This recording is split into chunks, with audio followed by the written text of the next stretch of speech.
जय हिंद, वंदे मातरम। इस क्लास में आज हम कवर करेंगे दलित विमर्श का। ठीक है, दलित विमर्श के बारे में पूरे विस्तार से मैं बताने जा रहा हूँ। चीज़ों का आप सभी लोग ध्यान से जरूर देखेंगे। दलित का शाब्दिक अर्थ है जिसका दमन दलन किया जाता है, अर्थात दमन। ठीक है, ये इम्पोर्टेंट हो जाती है।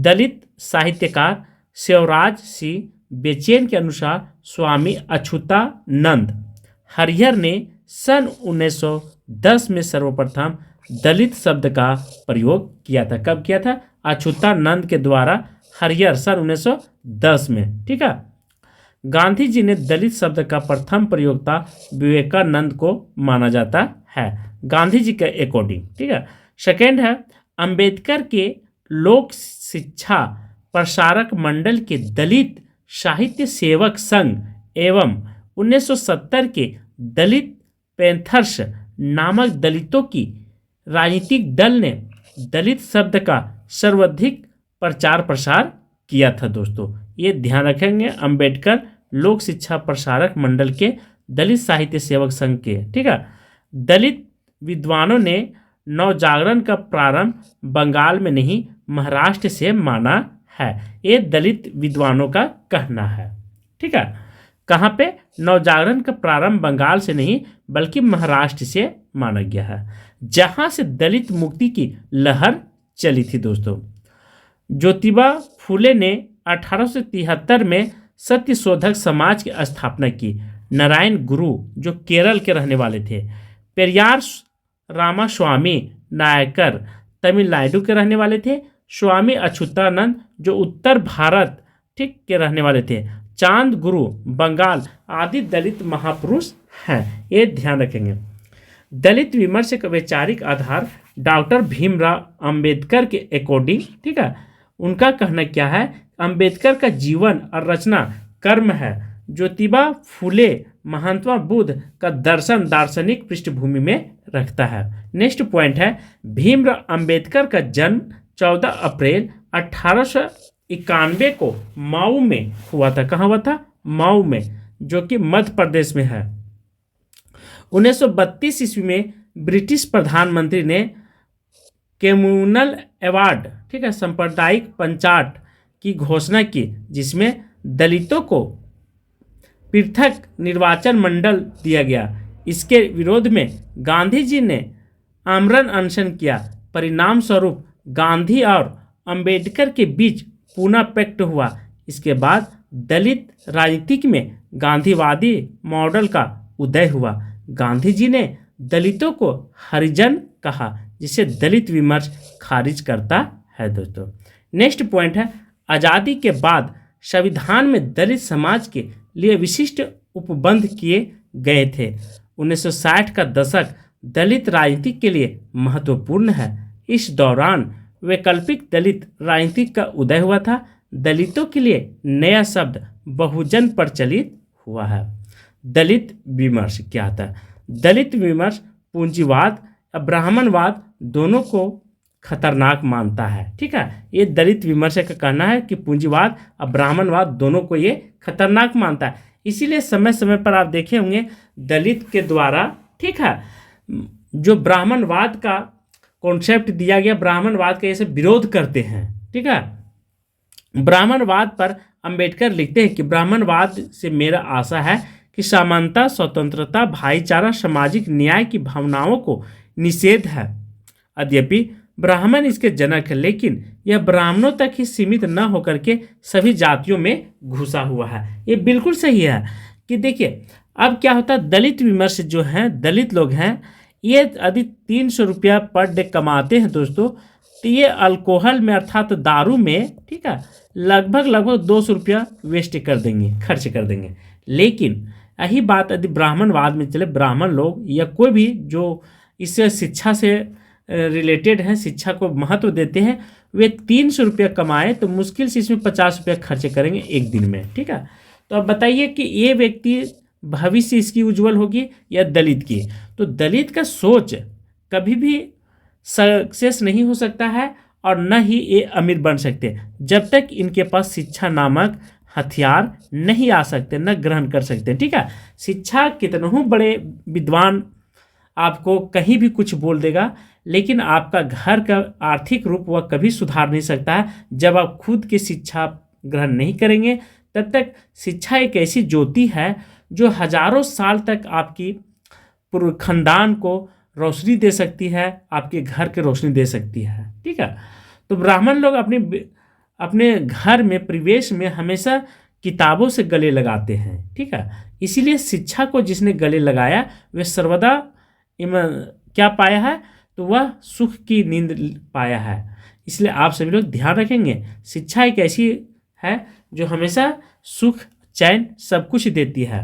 सेकेंड पॉइंट, दलित चिंतक मार्क्सवादी विचारधारा से भी सहमत नहीं है। मार्क्स दलित समस्या से मूलतः आर्थिक समस्या मानते हैं।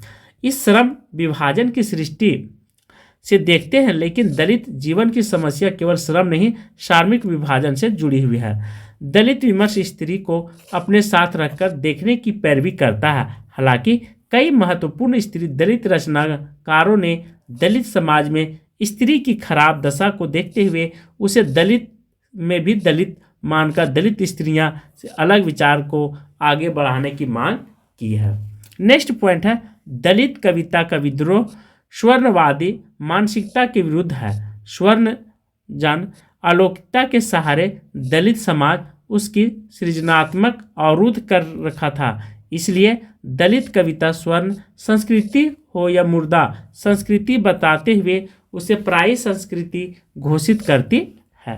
नेक्स्ट पॉइंट है, शीत कवि कंवल भारती अतार्किक परंपराओं को चुनौती देते हुए दलित वर्ग की मुक्ति का स्वप्न को शब्द देते हुए लिखते हैं कि परदादा मर गए जूठन खाते, उतरे चिथरे पहने खेत जोतते, इसे पूर्व जन्म का फल मानते मानते, और जमींदार फूलता जमींदार का वंश बढ़ता गया, आकाश बैल की तरह मैं पूर्व जन्म नहीं वर्तमान देखता हूँ। ये बहुत इंपॉर्टेंट है, ये शीत कवि का कथन था। किसका? शीत कवि का।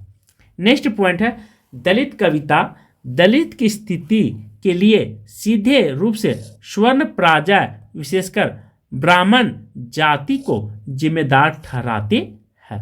नेक्स्ट पॉइंट है, बार की दलित कविता शोषण के बहुविध रूपों की पहचान कर देती है।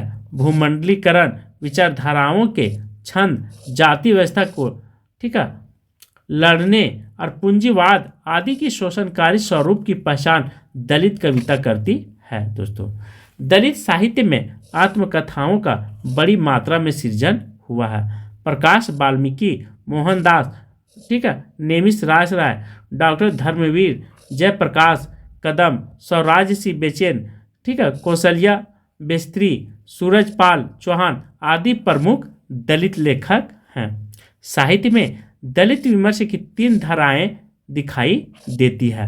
पहली, दलित जातियों में जन्मे लेखक जो स्व अनुभूति के आधार पर केवल दलितों द्वारा रचित साहित्य को दलित साहित्य मानते हैं। दोस्तों, दूसरी है दलित इतर लेखक जिन्होंने दलित जीवन के विषय में लिखा है।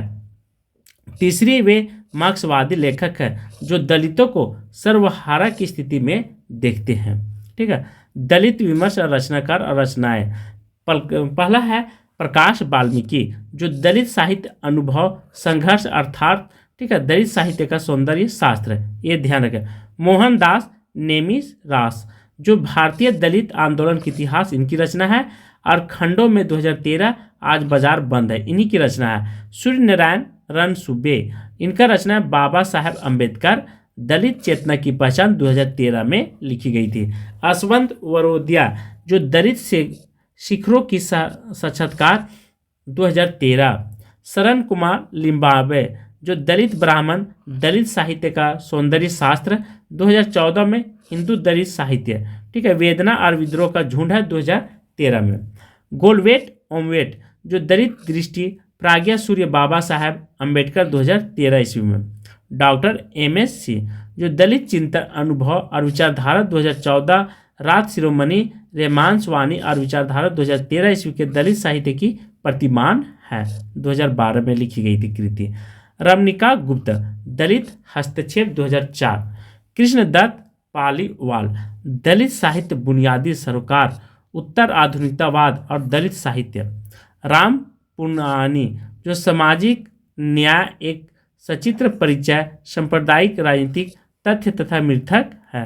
नेक्स्ट पॉइंट, बद्री नारायण, उपेक्षित समुदायों का आत्म इतिहास है। नेक्स्ट, रामस राय राय, जो सामुदायिकता का आधार का एक अनुशीलन है। संजीव खुदसा, जो सफाई कामगार समुदाय है। मार्टिन मैकवान, मेरी कथा, दलित अतना, संघर्ष और भविष्य। राजदेव सिंह, निर्गुण राम भक्ति और दलित जातियां, ध्यान रखेंगे। साक्षात मस्के, परंपरा, वर्ण व्यवस्था और दलित साहित्य, 2014। मीरा गौतम, गुरु रविदास, वाणी एवं महत्व। स्वराज सिंह बेचैन, सामाजिक न्याय और दलित साहित्य, 2014 ईस्वी। Next point, doctor Dharmveer, doctor Ambedkar के प्रशासनिक विचार, मातृसत्ता, प्रीतिसत्ता और जार सत्ता, कामसूत्र की संतान, तीन द्विज और हिंदू स्त्रीलिंग, ठीक है, स्त्रीलिंग का चिंतन, प्रेमचंद्र समानता का मुंशी, थेरी गाथा स्त्रियां हैं। डॉक्टर अंबेडकर, दलित सिविल कानून, दूसरों की जुतियां, चमार की बेटी, रूपा, दलित चिंतन का विकास, अभिशप्त चिंतन से इतिहास चिंतन की और। पीएनसी, अंबेडकर चिंतन और हिंदी दलित साहित्य।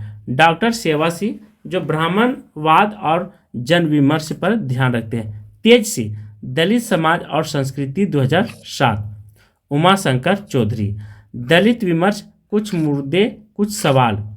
डॉक्टर सुभाष चंद्र, दलित मुक्ति आंदोलन और दलित मुक्ति की विरासत, संत रविदास, साझी संस्कृति की विरासत। नेक्स्ट पॉइंट है अखिलेश प्रताप सिंह, बहुजन उद्धारक, काशीराम और हिंदी दलित साहित्य, 2014 इनकी कृति है। नेक्स्ट कृति है नितिन गायकवाड़ का, जो दलित बचपन वेदना का विस्फोट, 2013 में लिखी गई थी इनके द्वारा। और नेक्स्ट सबसे इम्पोर्टेंट है डॉक्टर रामचंद्र शुक्ल का, जो दलित साहित्य का विकास यात्रा, 2013 में। ये रामचंद्र शुक्ल नहीं है, सॉरी, ये डॉक्टर रामचंद्र हैं, ठीक है। और एक लास्ट में है एस के पंजम, जो भीमराव अंबेडकर की आत्मकथा 2015 में लिखी गई थी दोस्तों, ठीक है। तो इस तरह से आपको ध्यान रखना है इन सभी चीज़ों को। और नेक्स्ट पॉइंट है कि साहित्य में सर्वप्रथम 2014 में हीरा डोम की कविता अछूता की शिकायत सरस्वती पत्रिका में छपी थी। स्वामी अछूतानंद, जो हरिहर उपनाम से कविता लिखते थे, उस समय के प्रमुख दलित लेखक थे। कई चिंतक अछूतानंद को पहला दलित साहित्यकार भी मानते हैं दोस्तों। नेक्स्ट है हिंदी साहित्य का प्रमुख साहित्यकारों धाराओं ने दलितों को पीड़ा की आवाज़, प्रेमचंद्र, ठीक है, ठाकुर का कुआं, ध्यान रखेंगे, और सगति, प्रमुख कहानियाँ, गोदान में भी दलित जीवन की पीड़ा को इन्होंने दिखाया है।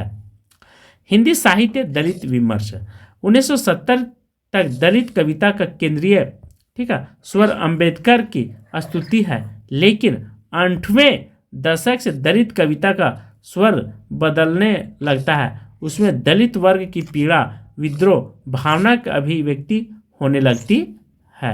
ये सब पॉइंटों का आपको ध्यान रखना होगा। तो आज की क्लास में दलित विमर्श का मैं यहीं पे समाप्त कर रहा हूँ। थैंक यू, धन्यवाद, वंदे मातरम।